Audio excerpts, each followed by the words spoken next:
بسم الله الرحمن الرحيم. لا إله إلا الله الحليم الكريم.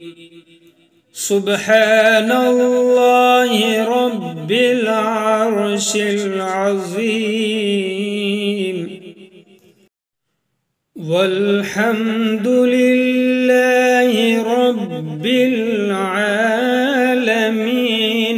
أسألك موجبات رحمتك وعزائم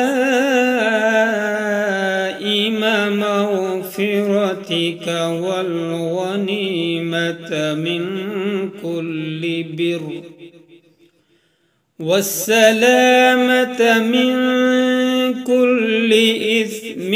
لا تدع لي ذنبا إلا غفرته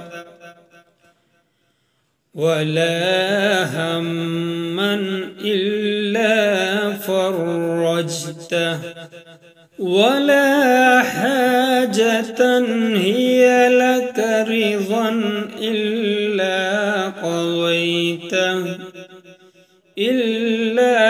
قضيتها